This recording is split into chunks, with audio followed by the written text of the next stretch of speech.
नमस्कार, स्वागत है आपका। आप देख रहे हैं वोट प्रपंच। मैं हूं आपके साथ सुमित झा। बिहार चुनाव यूं तो जात पात, मजहब और विकास के मुद्दे पर लड़ा जाता रहा है, लेकिन इस बार बिहार चुनाव में राम और रावण की एंट्री भी हो गई है। हॉट सीट माना जाने वाले मोकामा सीट की लड़ाई को जेडीयू ने राम और रावण की लड़ाई बता दिया है। अपने उम्मीदवार को राम तो कभी नीतीश के साथ रहे अनंत सिंह को जेडीयू रावण बता रहा है। सवाल है, वोट प्रपंच में राम और रावण क्यों? 15 साल का पति पत्नी का राज था, वो रावण राज था, रावण राज। और 2005 से 2020 तक राम राज है, राम राज। मोकामा में एक उम्मीदवार थे, पूरा मोकामा में रावण राज कायम किए रहते थे। अब आज चले गए रावण की टीम में। तो कुछ इस तरह बिहार चुनाव में राम और रावण की एंट्री भी हो गई। राम रावण की एंट्री हुई है सबसे हॉट सीट माने जाने वाले मोकामा में, जहां पिछले 15 सालों से एक छत्र राज करने वाले बाहुबली अनंत सिंह का दबदबा माना जाता है। कभी नीतीश के साथ रहे अनंत सिंह इस बार आरजेडी के टिकट पर मोकामा में ताल ठोक रहे हैं। वहीं बाहुबली अनंत सिंह के सामने नीतीश ने एक सन्यासी को मैदान में उतारा है। नाम है राजीव लोचन। जेडीयू सांसद ललन सिंह अपने उम्मीदवार राजीव लोचन को राम बताते हैं तो अनंत सिंह को रावण। मोकामा विधानसभा में का चुनाव जो है राम और रावण के बीच। राम के प्रतीक है हमारे उम्मीदवार, पार्टी के उम्मीदवार, और रावण के उम्मीदवार बढ़िया जगह चले गए। रावण पार्टी में चले गए तो रावण पार्टी में चला गया। अब बड़ा शुद्ध हुआ स्थिति। जेडीयू सांसद अनंत सिंह को रावण बता रहे हैं और राजीव लोचन को राम, तो इसके पीछे वजह है अनंत सिंह की आपराधिक छवि और राजीव लोचन का सन्यासी। अनंत सिंह ने 7 अक्टूबर को कैदी वैन से पहुंचकर अपना नामांकन दाखिल किया था। अनंत सिंह इस वक्त अवैध AK-47 राइफल की कथित तौर पर बरामदगी के मामले में जेल में बंद। अनंत सिंह पर 17 से ज्यादा आपराधिक मामले दर्ज हैं। इनमें 6 मामले हत्या की कोशिश के, हत्या के 5 मामले दर्ज हैं। 2 मामले हत्या के लिए अपहरण से जुड़े हैं, 2 मामले रंगदारी मांगने से जुड़े हैं। वहीं पिछले साल अवैध तौर पर AK-47 हथियार रखने के मामले दर्ज हुए। मोकामा के लदमा गांव में पुलिस की दबिश में AK-47 राइफल बरामद की गई थी। अनंत सिंह ने इसी केस में सरेंडर किया था।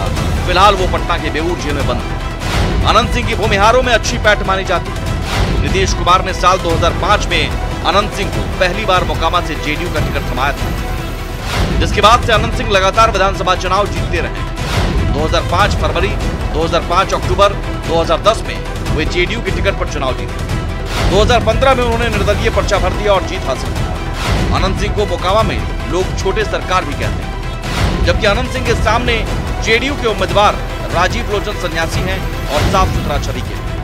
राजीव लोचन नारायण सिंह उर्फ अशोक नारायण मोकामा के सकरवार टोला गाँव के रहने वाले हैं। उनके पिता वेंकटेश नारायण सिंह उर्फ बीनो बाबू पूर्व प्रधानमंत्री अटल बिहारी वाजपेयी के विचारों से प्रेरित रहे। बीनो बाबू का रिश्ता नीतीश कुमार से भी काफी अच्छा रहा है।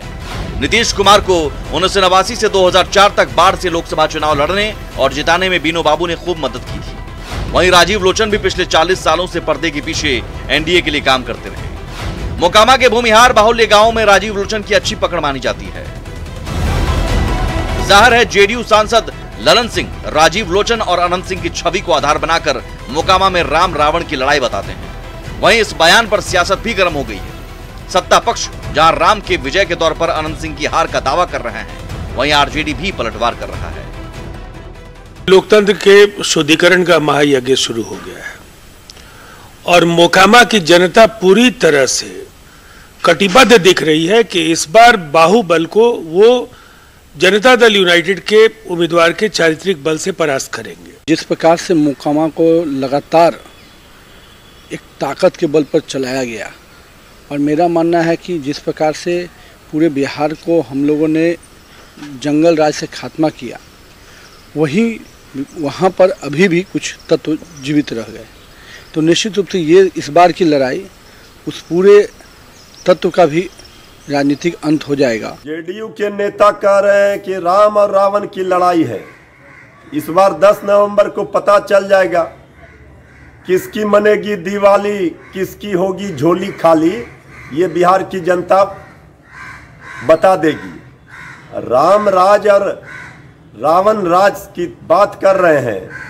राक्षस राज को समाप्त करने के लिए बिहार की जनता राम राज 10 नवंबर से लाएगी बिहार में।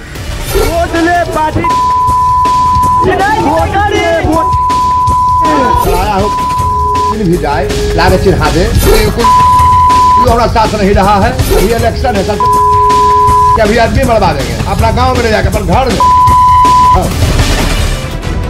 एक तरफ ठेठ गवाही अंदाज में बोलने वाले और गाली का इस्तेमाल करने वाले अनंत सिंह हैं, तो दूसरी तरफ कम बोलने वाले राजीव लोचन जनता और परमात्मा के भरोसे जीत का दावा करते हैं।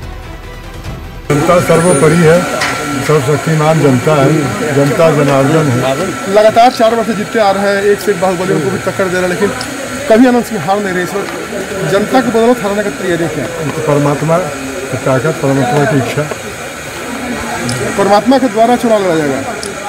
जनता के द्वारा चुनाव लड़ा जाएगा, जनता की शक्ति से लड़ा जाएगा। बहरहाल देखना होगा मोकामा में जेडीयू की ओर से बताई गई राम रावण की लड़ाई में जीत किसकी होती है।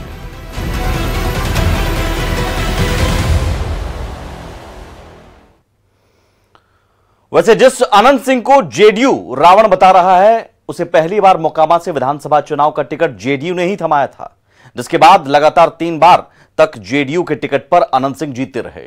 वहीं अनंत सिंह को आरजेडी नेता तेजस्वी यादव भी पिछले साल बैड एलिमेंट कह चुके हैं। तो लालू ने पिछले साल विधानसभा चुनाव के दौरान अनंत सिंह को बेऊर जेल भिजवाने का दावा किया था।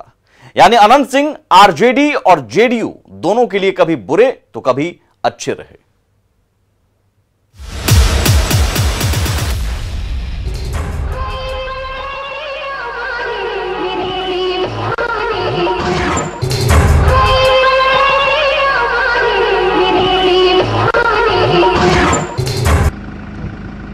जो हमारी विचारधारा है, हमारी पार्टी की, उससे विपरीत उनकी विचारधारा है। और आप देखिएगा जिस प्रकार के जो बैड एलिमेंट्स हैं, उनको हम पार्टी में कतई नहीं आने देंगे।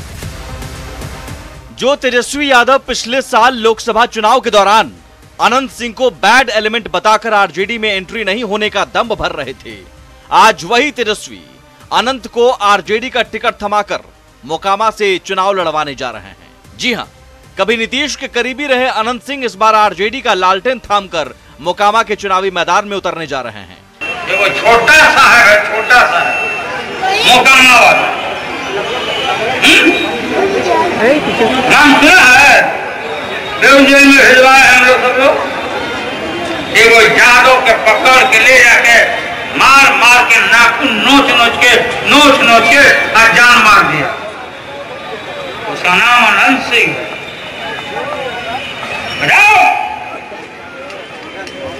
यादव रोते हुए हमारा बउआ के नोच के मार देते। राजनीति रहे या नहीं रहे, नीतीश कुमार को हम कहा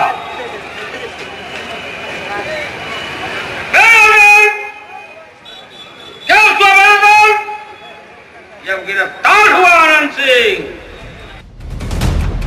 2015 विधानसभा चुनाव के दौरान यादवों को अपने पाले में लाने के लिए लालू ने जिस अनंत सिंह को गिरफ्तार करवाया था, जिस अनंत सिंह को हर चुनावी मंच से यादव की हत्या करने का दोषी बताते रहे, आज उसी अनंत सिंह को लालू के लाल ने गले लगा लिया और मोकामा से अनंत सिंह को आरजेडी का टिकट थमा दिया।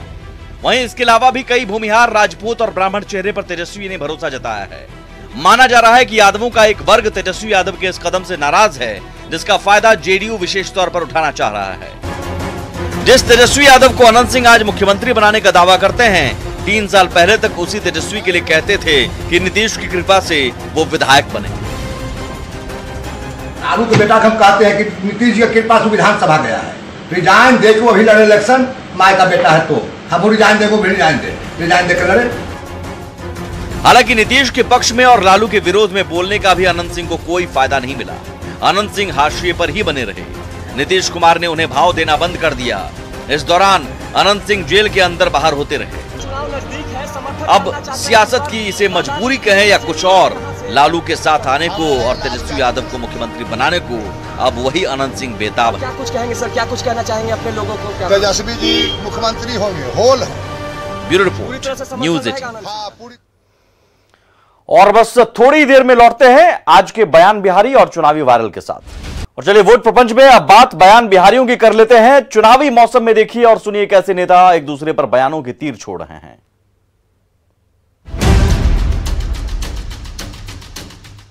चुनावी मैदान में नेता अपनी अपनी जीत के दावे कर रहे हैं, एक दूसरे के खिलाफ ताल ठोकने का दम भर रहे हैं। इस बार लड़ाई नीतीश कुमार बनाम तेजस्वी यादव की है, लेकिन विधान परिषद से चुनकर आने वाले नीतीश कुमार चुनाव नहीं लड़ रहे हैं।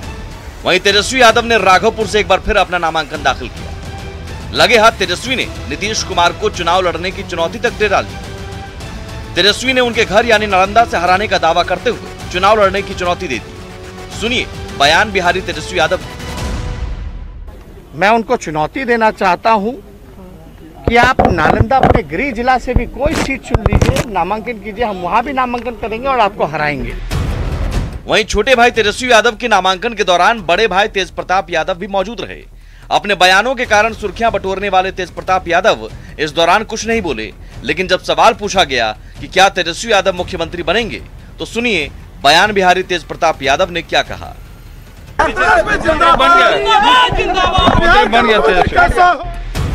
चुनावी मौसम में बयान बिहारियों के दिलचस्प बयान अभी खूब आएंगे। एक दूसरे को चुनौती देंगे, जीत के दावे करेंगे, लेकिन फैसला तो जनता को लेना है। लेकिन उससे पहले बयान बिहारियों के बयानों का लुत्फ उठाइए। Bureau report, news 18। और अब आपको छोड़ जाते हैं चुनावी वायरल की कुछ तस्वीरों के साथ। रिपोर्ट देखिए और समझिए कि किन वजहों से नेताजी की तस्वीरें सोशल मीडिया पर वायरल हो रही हैं।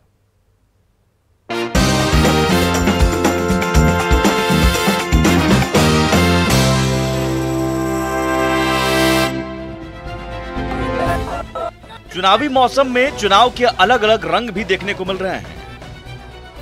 खासतौर पर नेताजी का अलग अलग अंदाज इन दिनों खूब वायरल हो रहा है। सबसे पहले देखिए ये तस्वीर। हाथी पर सवार होकर नामांकन करने पहुंचे ये हैं जन अधिकार पार्टी के प्रदेश अध्यक्ष रघुपति सिंह। हालांकि हाथी पर सवार होकर तामझाम के साथ नामांकन करने पहुंचे नेताजी को निराशा ही हाथ लगी। कागजी त्रुटि के कारण उनका नामांकन नहीं हो सका और वो बैरंग लौट गए। लेकिन इस दौरान पार्टी समर्थकों ने जमकर नारेबाजी की। हालांकि उन्होंने कहा कि वो दोबारा पहुंचकर अपना नामांकन दाखिल करेंगे। हाजीपुर में हाथी पर सवार होकर नेताजी नामांकन करने पहुंचे तो सासाराम में एक नेताजी घोड़े पर सवार होकर चुनाव प्रचार कर रहे हैं। घोड़े पर सवार ये हैं हिंदू समाज दल के उम्मीदवार अरुण कुमार, जो सुबह सुबह घोड़े से चुनाव प्रचार के लिए निकलते हैं और पीछे पीछे उनके समर्थक चलते हैं। गेरुआ वस्त्र धारण कर अरुण हर रोज घोड़े पर कुछ इसी तरह से चुनाव प्रचार के लिए निकलते हैं, जो सभी को आकर्षित करता है। और हाथी और घोड़ा ही नहीं, नेताजी की सवारी बैलगाड़ी भी बन गई है। जरा ये तस्वीर देखिए। बैलगाड़ी पर सवार होकर नामांकन करने पहुंचे ये हैं पश्चिम चंपारण की चनपटिया सीट के लिए निर्दलीय उम्मीदवार मुन्ना सिंह। नेताजी से जब पूछा गया कि बैलगाड़ी से नामांकन करने क्यों पहुंचे, तो उन्होंने कहा कि किसान परिवार से हैं और किसानों की समस्याओं की तरफ ध्यान दिलाने के लिए बैलगाड़ी से पहुंचे। बैलगाड़ी से नॉमिनेशन समाज परिवार किसान परिवार से ताल्लुक रखता हूँ, इसलिए बैलगाड़ी से आया हूँ। हर समस्या किसानों की ही है। आज किसान से देश निर्भर है और किसानों का मतलब कि कोई महत्व नहीं है। तो मैं बैलगाड़ी से आने का कारण किसानों को मैं उत्साहित करना चाहता हूँ। तो भैया नेताजी की अलग अलग सवारी आपने देख ली, लेकिन सवाल है कि क्या नेताजी की हाथी घोड़ा और बैलगाड़ी की सवारी उन्हें कुर्सी की सवारी करवाएगी? Bureau report, news 18।